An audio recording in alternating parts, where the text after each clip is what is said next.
Hey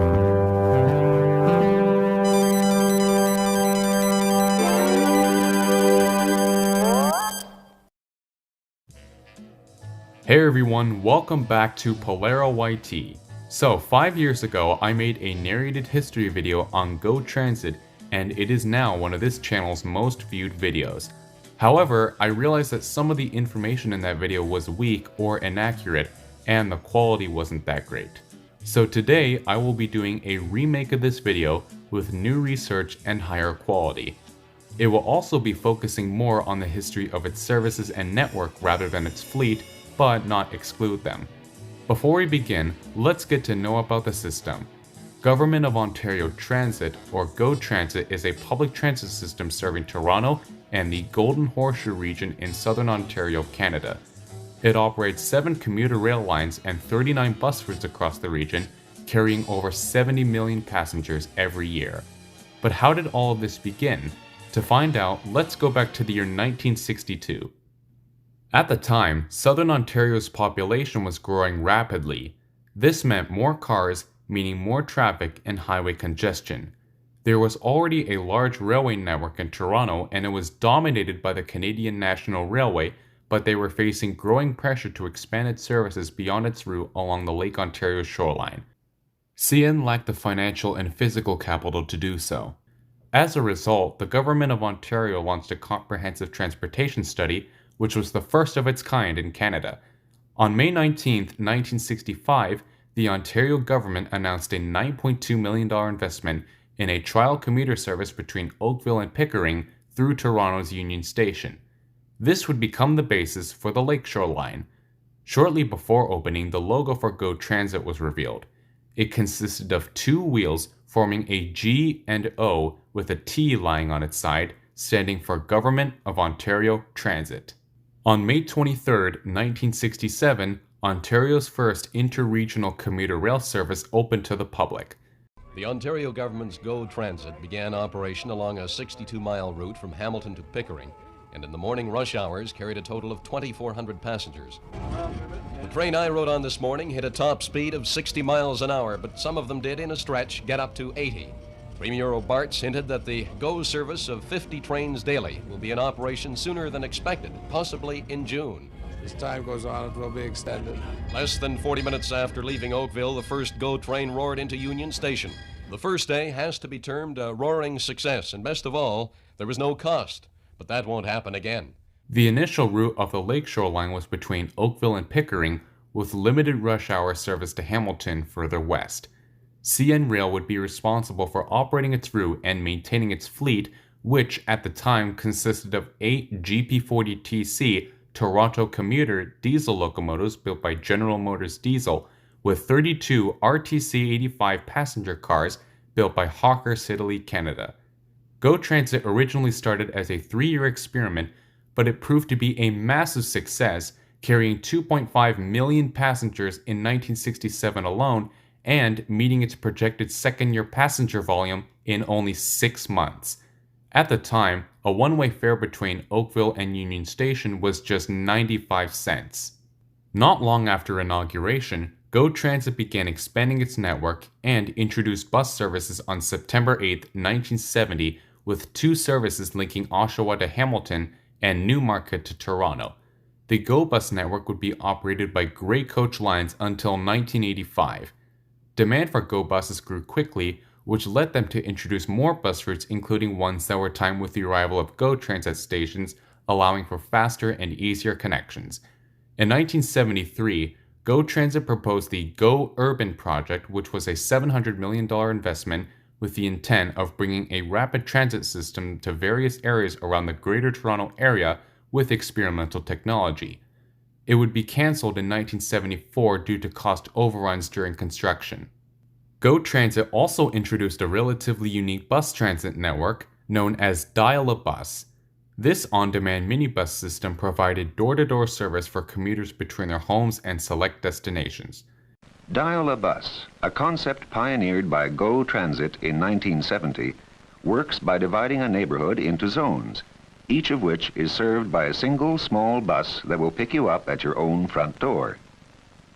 People who phone the Central Dispatch Office 1 hour before they wish to travel are picked up at their door by modern, brightly colored buses which fan out from the Bramalea city center every half hour. For a fare of 35 cents, passengers will be dropped off anywhere they wish within their zone or taken to the city center where they may transfer to another bus.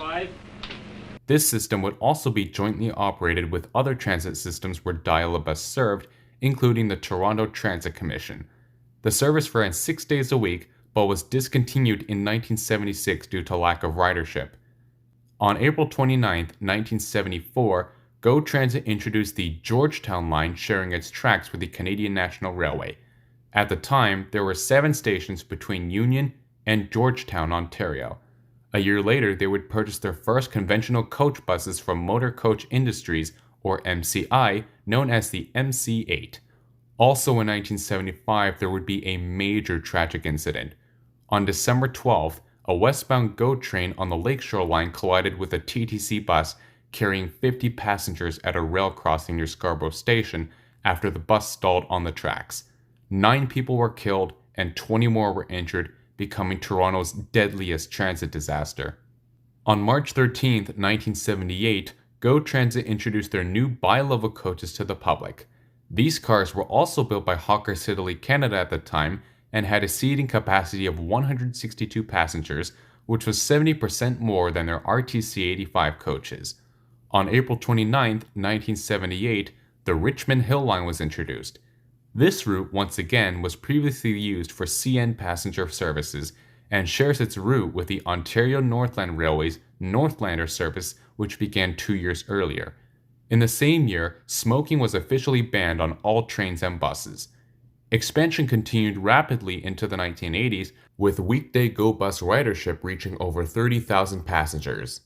The Milton Line launched on October 25, 1981, using former Canadian Pacific Railway passenger routes that were operated until 1971.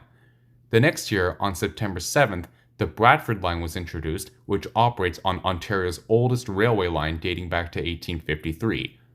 GO also opened the Stouffville Line that same day, and both of those lines were directly taken over from Via Rail Canada. Also in 1982, GO Transit celebrated 15 years of service and proposed the GO-ALRT, or Advanced Light Rail Transit System. This was a $2.6 billion plan to create an electric interregional light metro system with trains that operated as fast as subway trains, similar to the earlier GO Urban project. Even though lots of planning was done, the Ontario government ultimately cancelled the project in 1985 due to budget cuts, but it did pave the way for similar transit projects. In 1987, GO Transit made a special souvenir pass to commemorate 20 years of service. GO switched to a proof-of-payment fare system for the rail services in 1988. Passengers who weren't using monthly passes would validate their tickets in the station before boarding, instead of lining up to have their tickets inspected after getting off. It would be implemented on their bus services 2 years later. Also in 1988, GO Transit introduced the F59PH locomotive, which was the first computer-controlled locomotive in the fleet. They purchased 49 units from Electromotive Division and were delivered between 1988 and 1994. They would become the only locomotives in GO's fleet until 2008. In addition, the Lakeshore line was split into 2 lines, east and west, each terminating at Union Station. Ridership began to decline into the 1990s, but GO Transit continued to expand its services. In 1990, rush hour train service extended to Barrie, Guelph, Acton, and Oshawa, and off-peak train service was introduced on the Milton line. However, some services, including those, would be cut back starting in 1993 when the Ontario government began to reduce investments in GO Transit. The official mascot for GO Transit was revealed as well, known as the Go Bear. By 1995, GO Transit officially sold off their RTC-85 cars. Cab car number 104 is currently preserved at the Toronto Railway Museum in downtown Toronto. The bi-level coaches have been the only passenger cars in the fleet since then. In the same year, 10 GO stations became wheelchair accessible, marking the beginning of GO Transit's investments in accessibility across the system. In 1997, Bombardier Transportation took over duties for maintaining GO's rail fleet from CN Rail, and GO Transit celebrated its 30th anniversary. GO officials celebrated their 30 years of service with a ceremony at Toronto's Union Station. There was cake and prizes for everyone passing through the busy terminal.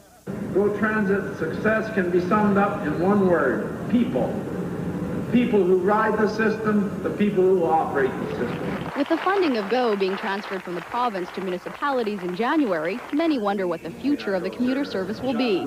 But Metro Chairman Alan Tonks expects it will be expanded and better integrated with local transit systems. It's because out of necessity, that's the direction we have to go, to keep the economic region vibrant and be able to get people to where the jobs are and get them back home again. As mentioned in that video, funding for GO Transit services was transferred to each of the local municipalities that the system served.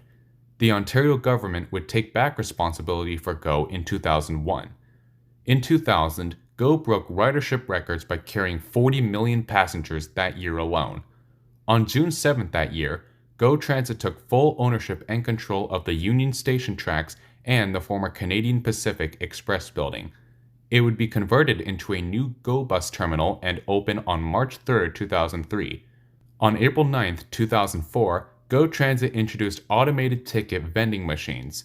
Passengers could buy one-way tickets and same-day return fares with cash, debit, or credit. A year later, on August 15th, GO launched e-News, later known as On the GO-ALRTs, which is a customizable subscription service that keeps passengers updated on the GO services they use. On October 11, 2006, GO Transit celebrated its 1 billionth passenger. In the following year, the Bradford line was once again extended north to Barrie, and the line was officially renamed the Barrie Line. By 2008, GO Transit equipped all of its buses with bike racks, and they introduced the Alexander Dennis-built Enviro 500, which are the first double-decker buses in the fleet. GO Transit is one of the few transit systems to operate double-decker buses in North America. Also in 2008, the MP40PH-3C locomotives built by Motive Power Inc. were added to the fleet, replacing the majority of their F59PH locomotives over a 4-year transition program. The 8 remaining F59s were rebuilt in 2011 and continue to operate as of 2025. On May 14, 2009, after the Greater Toronto and Hamilton Area Transit Implementation Act was approved, GO Transit merged with provincial government agency Metrolinx and adopted their Presto Card fare system. The Presto Card let riders tap and go across GO and several other transit systems throughout Ontario. On December 19, 2011, the Georgetown line was extended west to Kitchener, and the line was renamed the Kitchener Line. In 2013, GO Transit won the Outstanding Public Transportation System Achievement Award and rolled out a new brand identity with an adjusted logo and a new color scheme to reflect on their merger with Metrolinx. GO also introduced all-day service on the Lakeshore East and West lines, which allowed for over 263 more train trips each week. The GO Bear was redesigned with a cuter and more cuddly look in 2014. On June 6, 2015, Metrolinx introduced the Union Pearson Express, which is an airport link railroad that connects Union Station to Toronto Pearson International Airport. The route is shared with GO's Kitchener line, making 2 stops at Bloor and Weston stations along the way. Starting in 2017, when GO Transit celebrated 50 years of service, they took delivery of 16 new MP54AC locomotives, also built by Motive Power Inc. These are currently the most powerful locomotives of its kind in North America. On December 5, 2020, a brand new Union Station bus terminal opened in CIBC Square. In addition to GO Transit, this bus terminal also serves other long-distance buses like Coach Canada, Flixbus, Greyhound, and Ontario Northland. In the following year, Alstom took over duties of maintaining GO's rail operations as they acquired Bombardier Transportation. So there is the remastered history of Government of Ontario Transit. Now, let's take a look at some of the future plans that GO Transit currently has in store.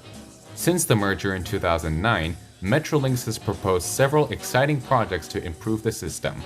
The GO Expansion Project, formerly known as the GO Regional Express Rail Project, will bring two-way all-day service to the busiest portions of the Barrie, Kitchener, and Stouffville lines along with the electrification of those and both of the Lakeshore lines.